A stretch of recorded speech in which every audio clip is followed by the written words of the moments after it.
Ignition running.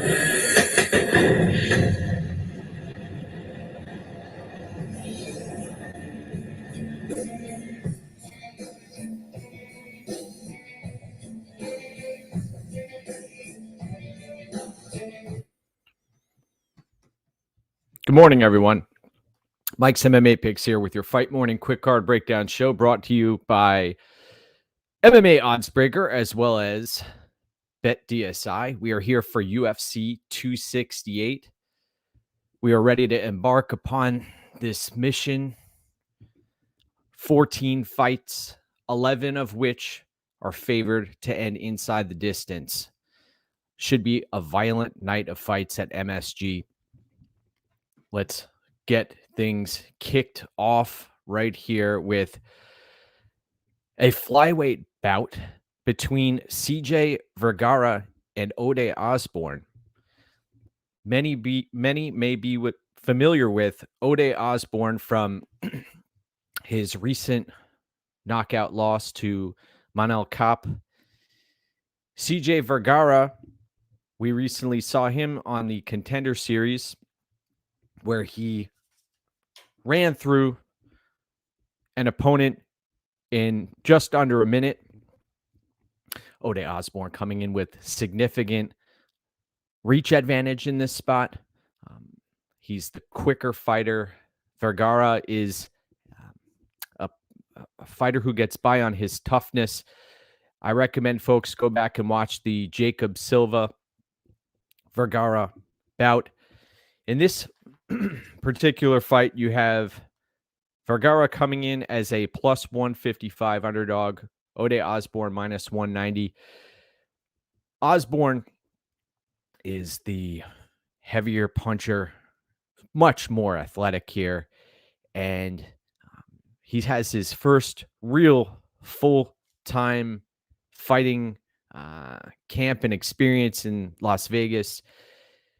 Recently left his job as a teacher, I believe, and I think we're going to see Osbourne get this done and do so inside the distance. Fight doesn't go the distance, is sitting at minus 215.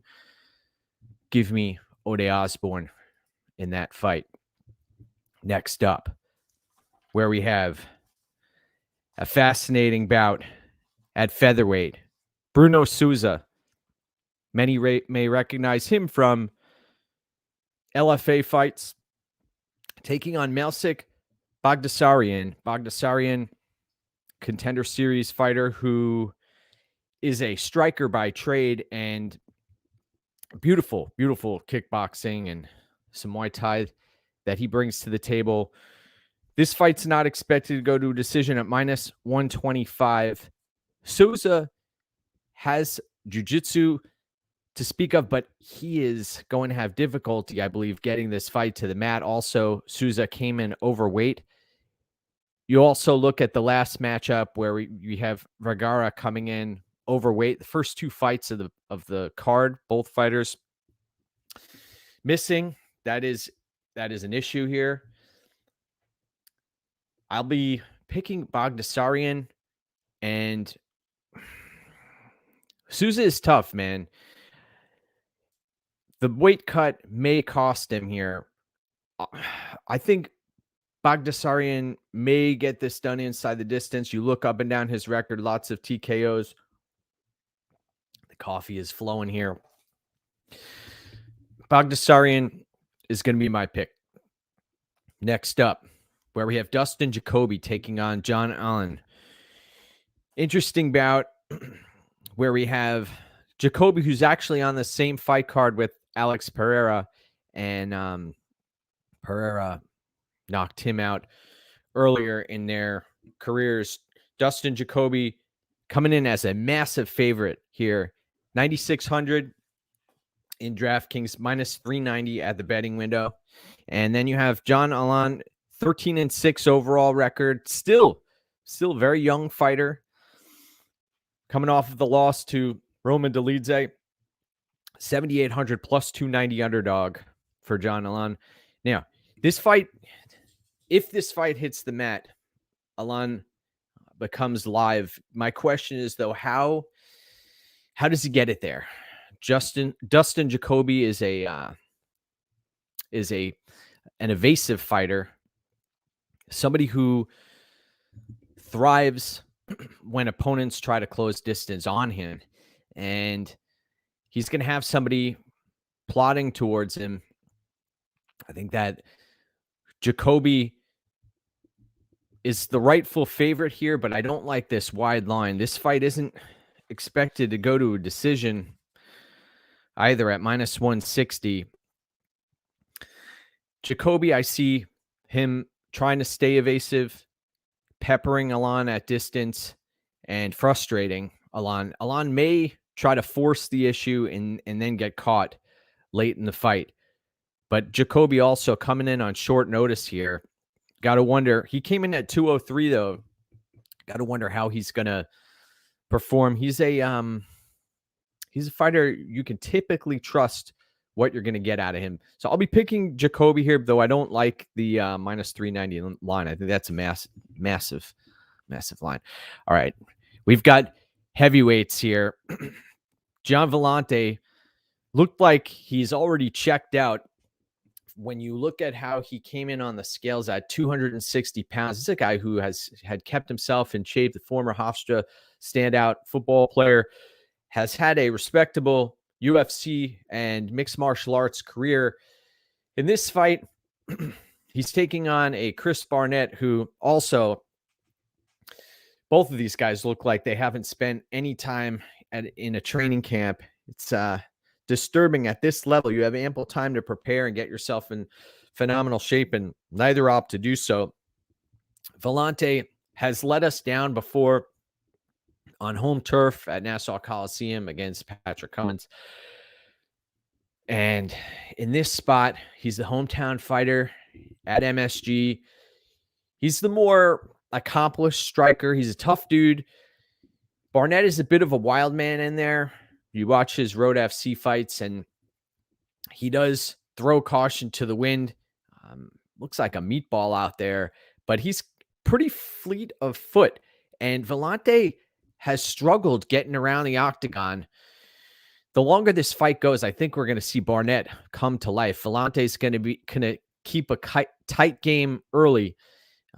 You look at the odds here, minus 130 for Villante, Barnett plus 100. I think a shot on the dog here makes some sense. I would not trust either of these fighters, and I don't trust Villante in this spot. This fight isn't expected to go to a decision at minus 140. Both of these fighters are up there, 35 years old for Barnett, 36 for Villante. I'll be picking Barnett in an upset here. Now, you look at the size of these fighters, and man, it's disturbing. Villante, I think he should have called it a career a few fights ago. You look at his track record here. He's lost to Maurice Green. Maurice Green is possibly the worst heavyweight on the entire roster. And then Jake Collier is another fighter who, I mean, Collier looked like $1 million out there. Give me Barnett here. Next up, where we have Jordan Williams taking on Ian Garry. Ian Garry coming in with a head of steam out of Cage Warriors. Massive fighter, 6'3", fluid striker.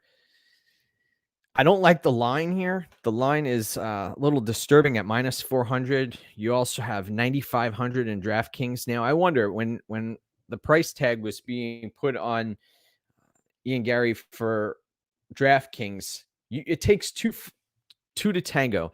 And the one thing about Jordan Williams, he can take punishment. And Garry may pour it on him here. Jordan Williams is a tough dude. Jordan Williams, 9-5 overall record. Deceiving there. We know he's a diabetic fighter who has dropped down from 180 pounds. I believe there are a number of fights on this card where the recency bias is baked into the line. This is one of them. Losing to Mickey Gall is a bad look. 6,700 plus 300 underdog. I think that we're going to see Williams try to hang in here. If he's able to extend Garry, that's where There may be some issues, although Gary's Sanford MMA trained minus 400, though. That's such a wide line here. This fight's not expected to go to a decision at minus 285. I think the line could be closer. I'll be picking Garry. I think that he's going to catch Williams, and this is his UFC debut too. So under the bright lights, you have to wonder. There are a few debuting fighters. How are they gonna perform? And I'll be picking Garry, but I have some concerns there.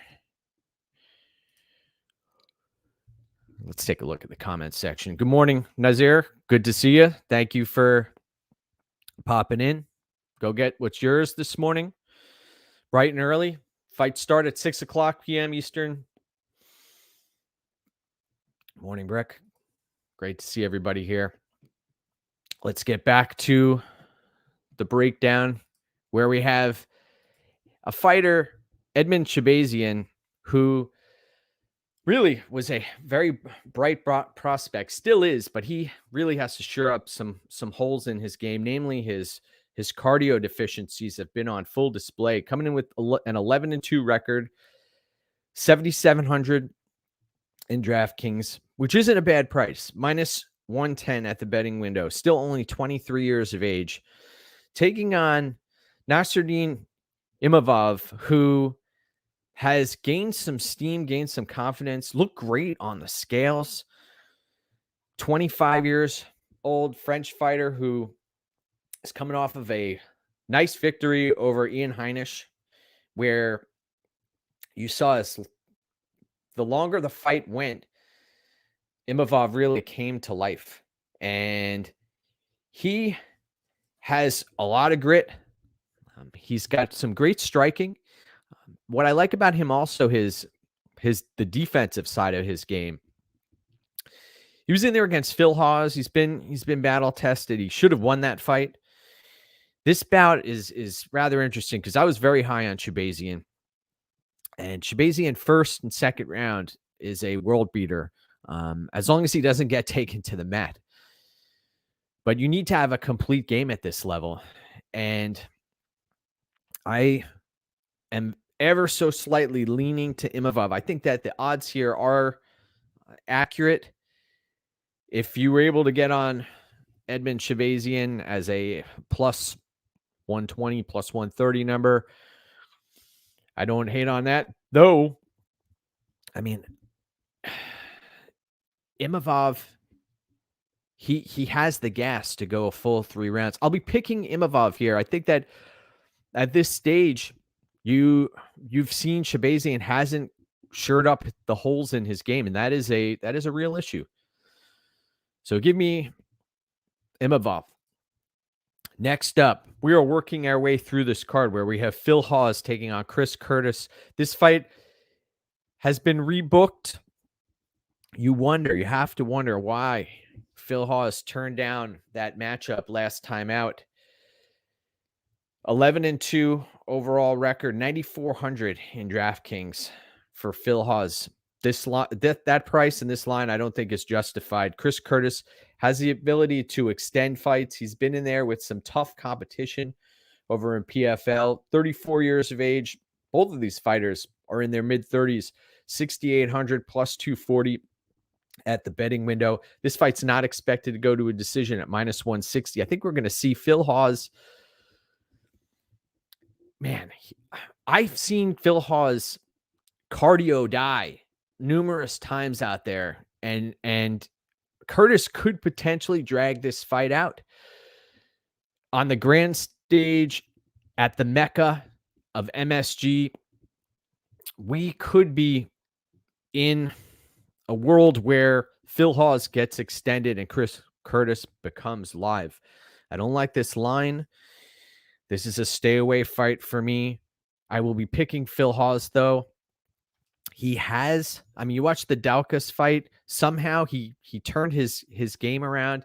I didn't expect that type of performance from him last time out. I'll be picking Phil Hawes, though. Chris Curtis, if this fight ends up getting to the second or third round. You have Chris Curtis coming in with the full camp, my friends. So I'll be picking Phil Hawes, but watch Curtis late. Now, we're working our way through the card. We have a number of live viewers. Cheers to everybody on this beautiful fight morning where the sun is making its way into the broadcast studio. We have Al Iaquinta making his long-awaited return after a couple of years and some injuries, coming back to the octagon, taking on Bobby Green. Now, Bobby Green had a spectacular showing in a loss against Rafael Fiziev. Can't say the same for Al Iaquinta, who looked like trash against Dan Hooker and did not look good against Donald Cerrone. I have concerns about Al and his time away from the octagon, but he is tough as nails. You look at this fight and how the odds are stacking up.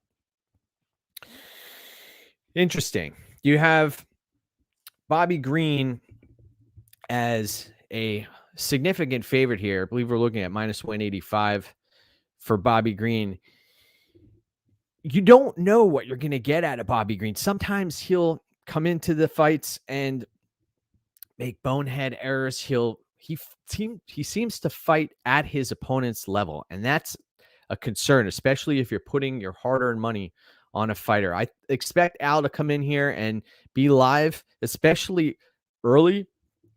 Bobby Green looked great on the scale. Both of these fighters look great on the scale. Surprisingly, also, Bobby Green is no spring chicken.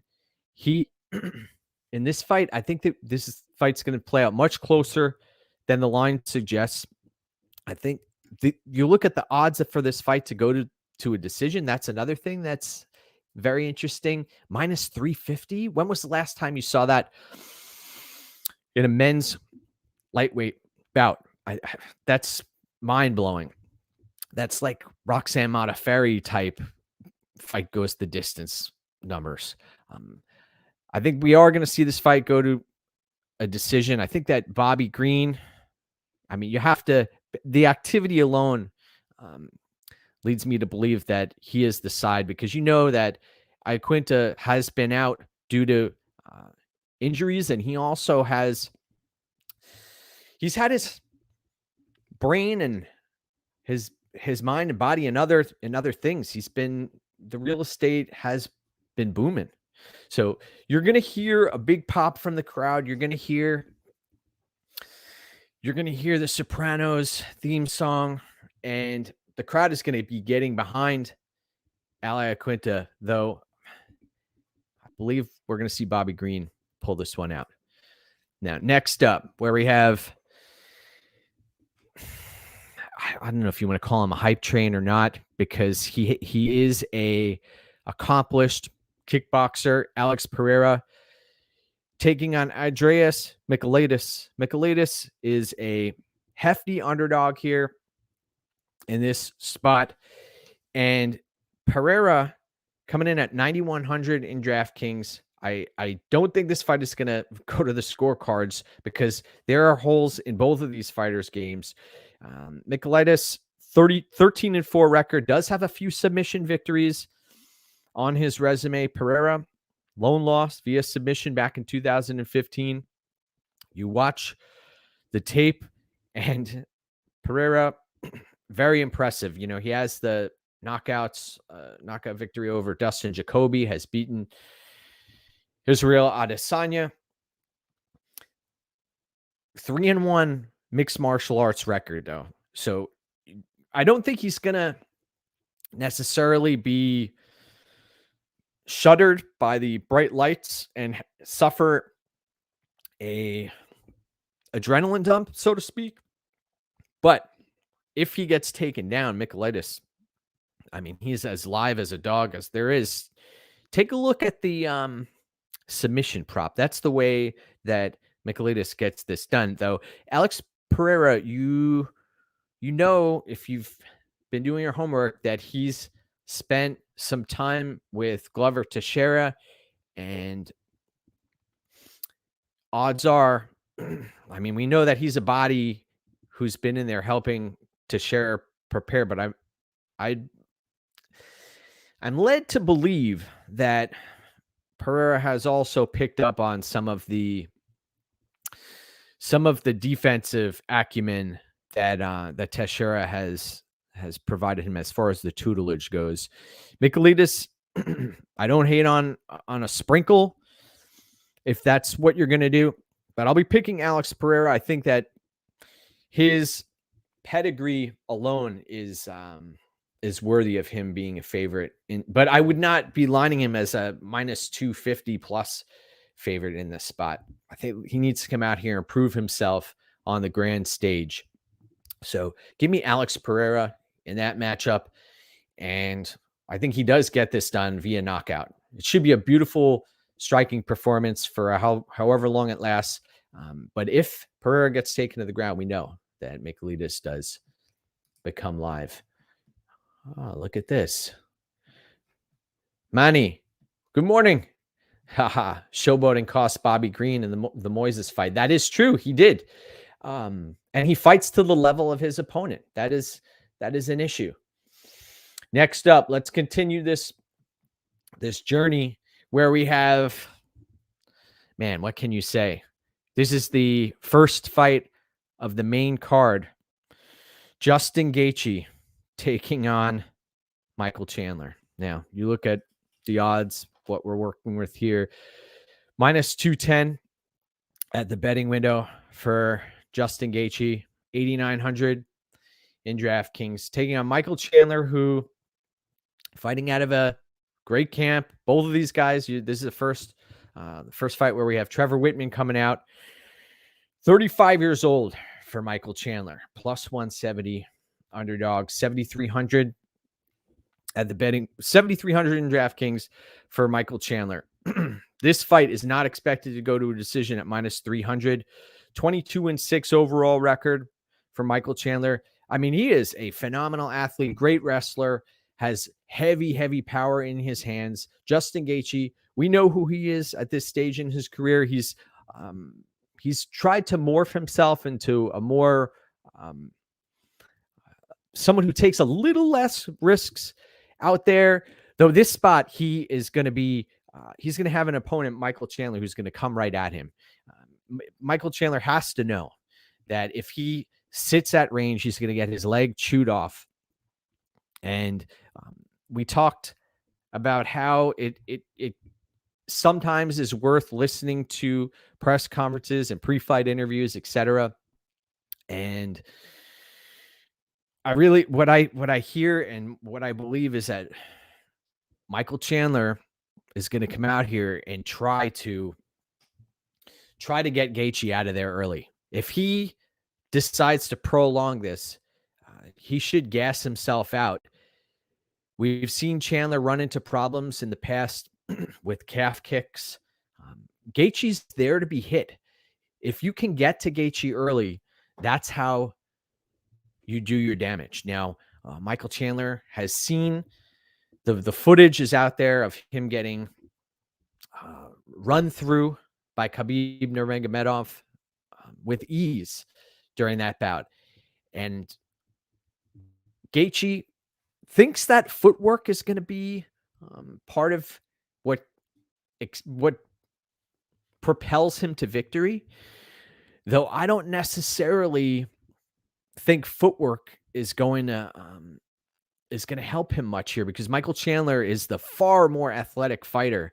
Michael Chandler can get to Justin Gaethje and catch him early. That's a real outcome here. I think the odds are wide.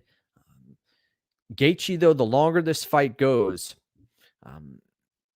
he should chop Michael Chandler down, and then, then the fireworks happen. If these two end up start trading in the pocket, it'll be somebody's going to go down if that actually happens. And I suspect it will. The problem is, though, Michael Chandler, is he going to come out here and try to wrestle? Because if he does, Gaethje's ready for it. Can he stop the takedown and repeated takedowns? And is Michael Chandler going to gas himself out? Good questions. We will have them answered in just a few hours.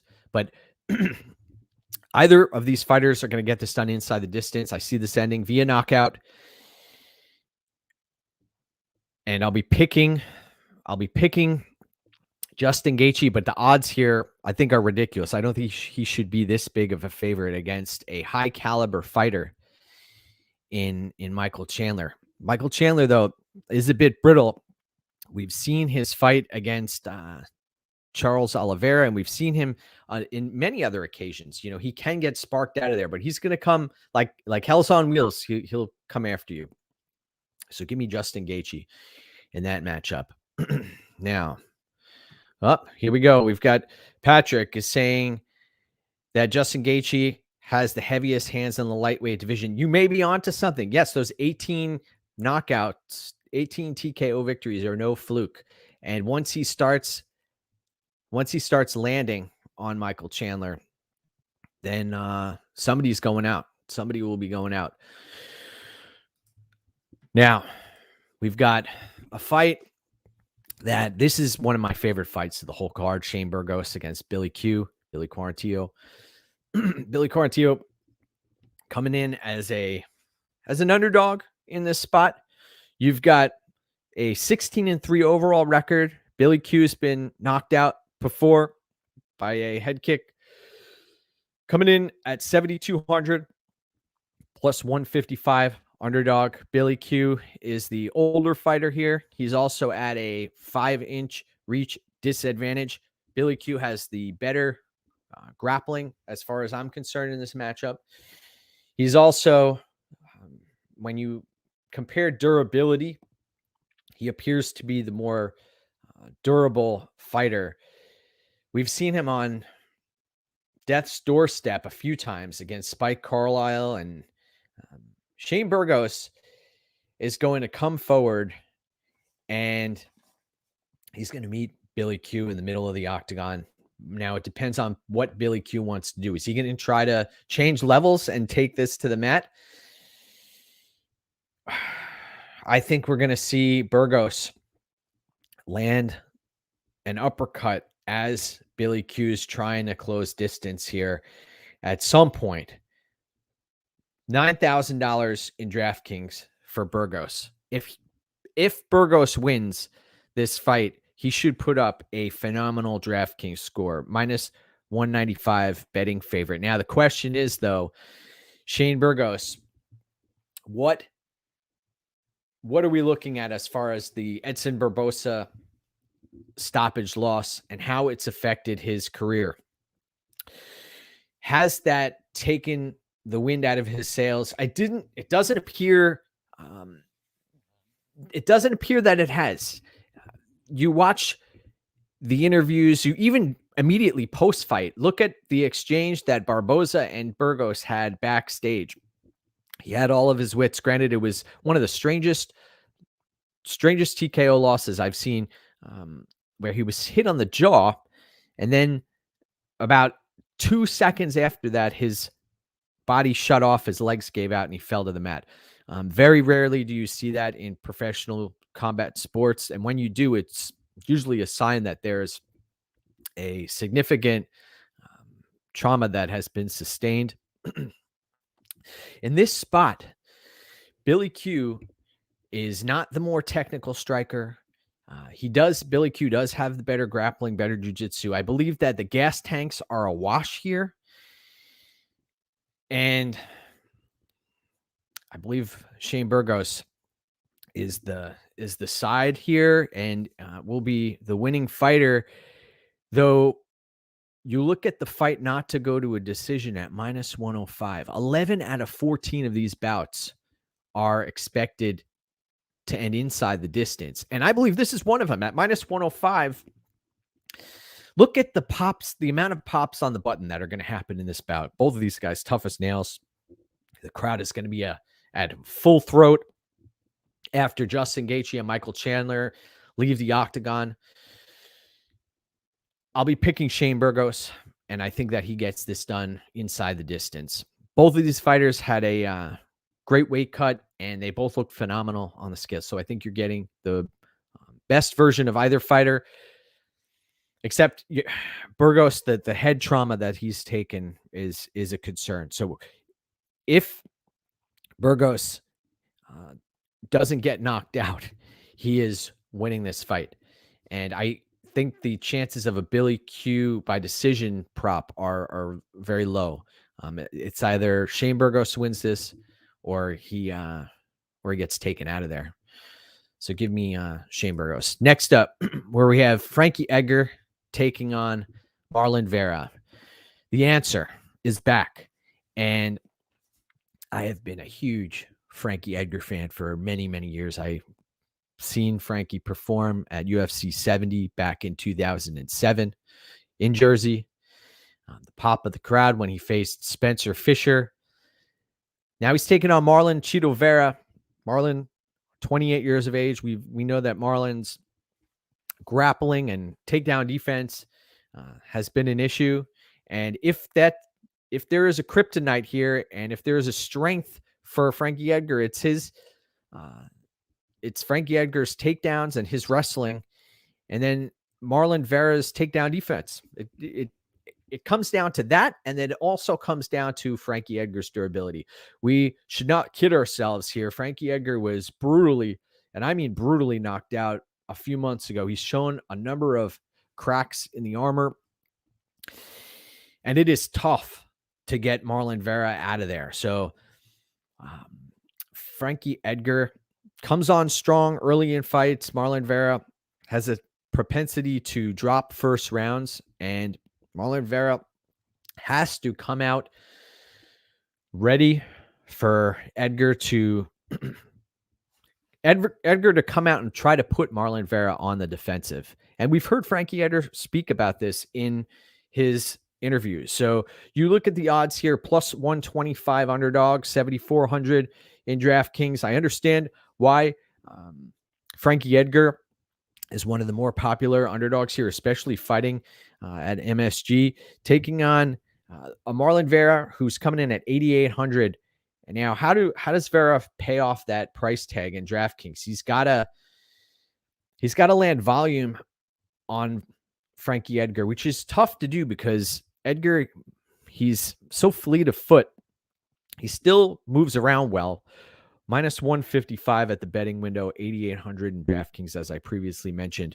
This fight is expected to go to a decision. One of the few fights that are expected to go to a decision. So I see Edgar having early success here. And then I'll be honest, I see Edgar hitting a wall. The strikes, the damage that Vera may be able to inflict. You go watch back the Pedro Munoz fight. Munoz had Edgar limping all over the place in that bout, and that was one of the worst judging performances we've seen in a long time. Frankie Edgar versus Pedro Munoz. Edgar had no business winning that bout.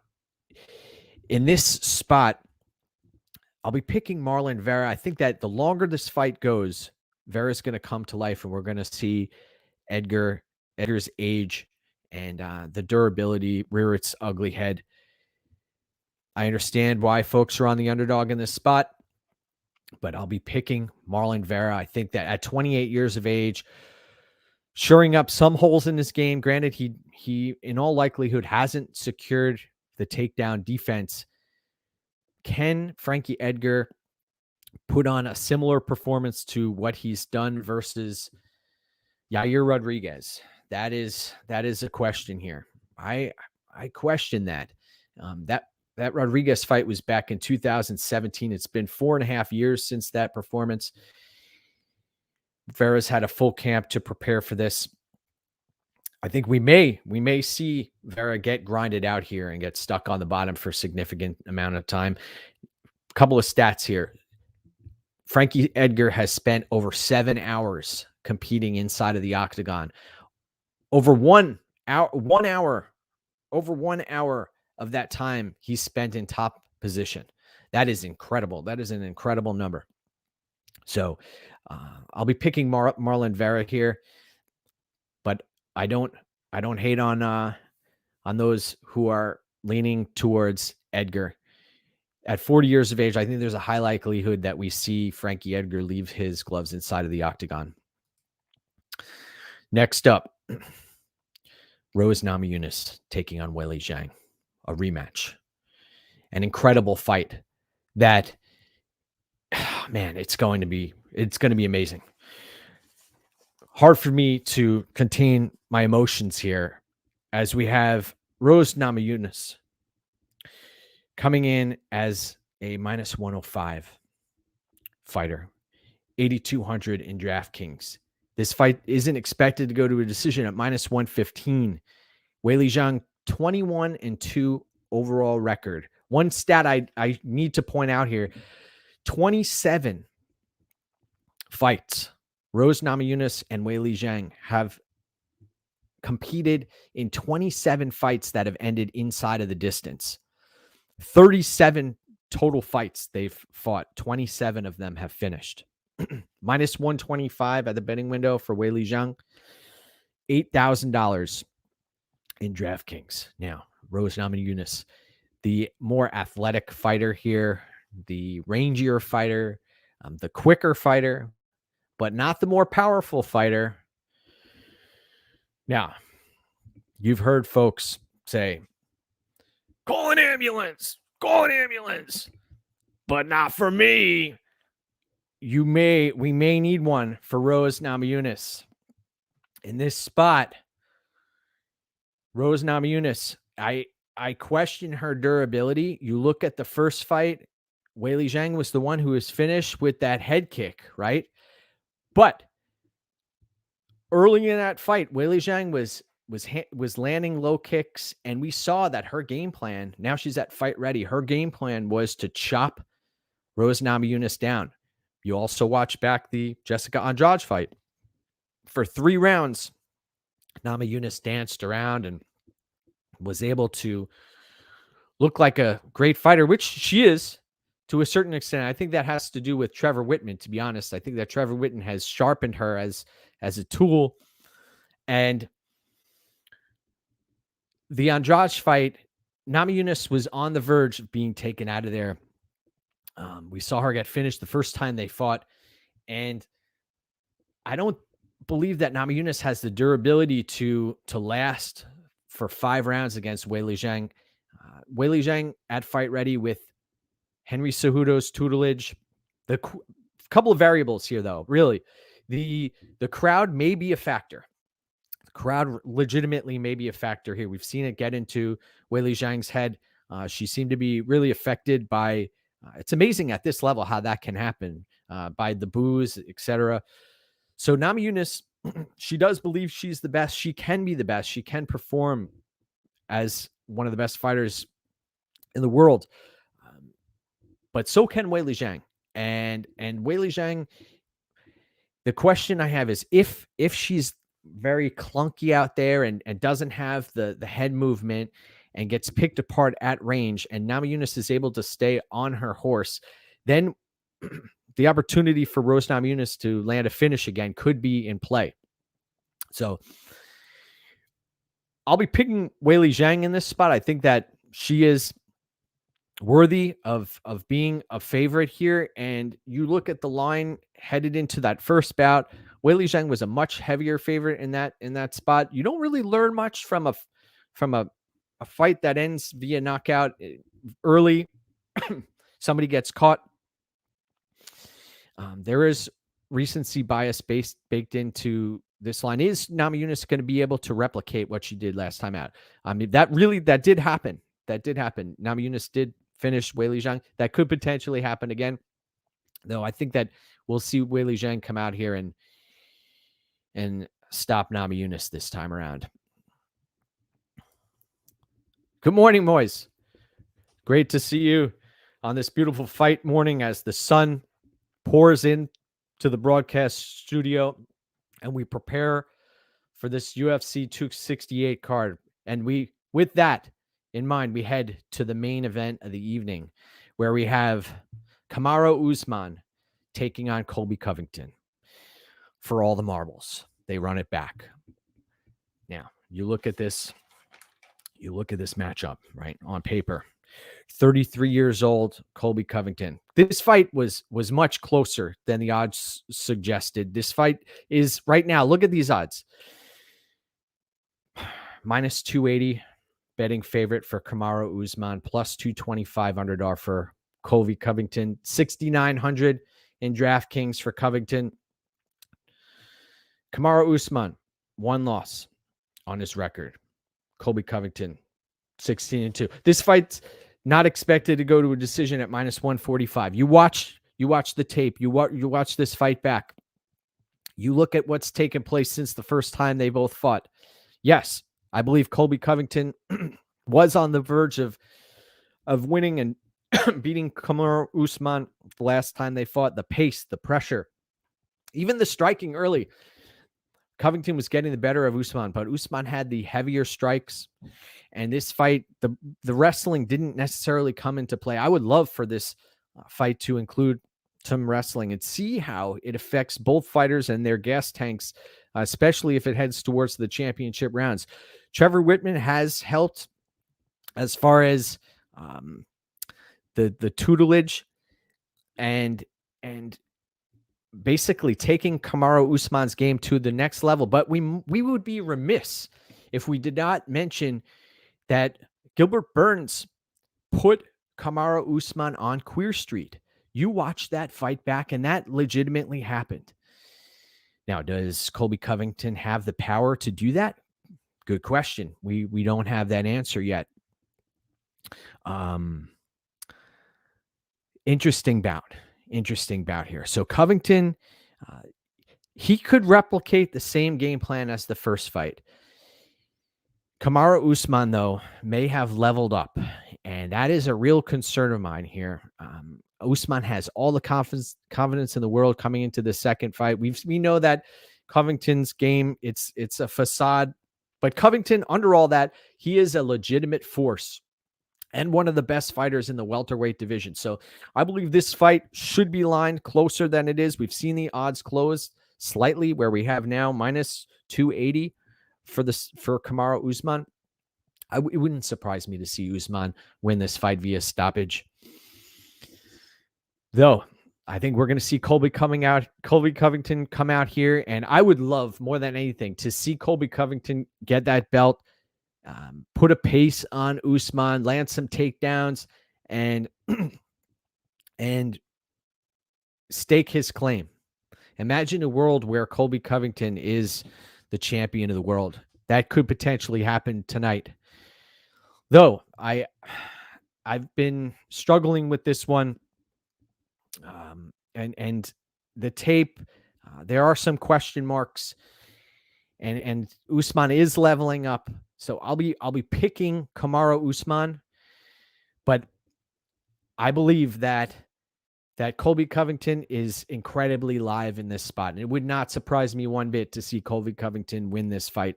In fact, I picked him in the last matchup, and he was on the verge of getting it done. Excellent bout, excellent card. Remember, look into where you get your advice. Make sure that you're tailing third-party tracked winners. Go get what's yours and do your thing, man. This is it. UFC 268. This is why we do what we do, baby. That's what they say. So cheers to everybody on this fight morning. Let's go after it. And I'll see you on the other side, my friends. Let's go. It's time. Let's go.